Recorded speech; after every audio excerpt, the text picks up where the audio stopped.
The police department, we use them in a proactive way to help train both our staff and people with disabilities on engaging in our community safely.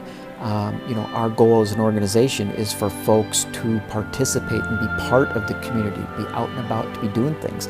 And inherently, with all people, there comes some risks with that. And usually people with developmental and intellectual disabilities can be a little more vulnerable than a lot of other people. And the police department can help both our staff and people with disabilities be aware of that and to be able to interact with community members in a safe manner, what to watch out for, people that could potentially take advantage of them, and how to keep themselves out of those situations, and how to react if they do find themselves in a bad situation. We're meeting quarterly with Lieutenant Diaz and establishing the need areas. We're sharing information and creating protocols with him, with that group of people on that committee. Lieutenant Diaz is then taking that information back to the officers that are on the street, the ones that are responding to the calls that they get. He's sharing the information with his officers. We're taking back the information that he shares with us and sharing it with our staff. Working with the police department and the police interaction with people with developmental and intellectual disabilities, it requires them to communicate differently than a lot of other citizens out there. A lot of times a person's ability to talk verbally isn't available at all, or is very sketchy, but being able to work through and find ways, either with the person or with staff, to be able to tell what a person's trying to communicate and what are they trying to say through their actions. And sometimes that involves a partnership with the police department in figuring that out, and work with us as a team to help figure out solutions for those various situations that come up.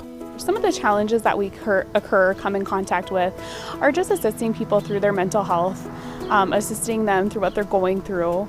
And sometimes we need a little bit of a police assistance in that aspect to best support the person. It may just be having the officer show up and kind of provide some education or some information as to the options that we have. In the community, the police have worked with a lot of our folks that they could have gone missing, maybe gotten lost. They found those individuals and they can be scared.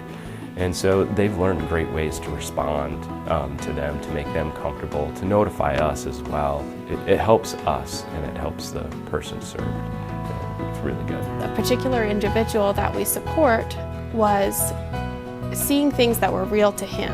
And it might not be real to everybody else, but it was real to him. And the officer came and he sat down with that individual, a couple of his supporters, and what I heard from that meeting was that he listened carefully. He wasn't interjecting. He knew that that person needed extra time to process what he was saying, and that person would respond as soon as he was able and processed that information. So when a new officer learns that, or an experienced officer learns that, they're able to pass that on to new officers, because every day is different. When we might have an emergency come up again, they interact in a very person-centered way. They're interested in what we're doing. They respect the work that Black Hills Works does, what value we add to the community. That's very evident in how they interact with us. I've made it very apparent that they're there to support us and to support all members of our community to participate safely.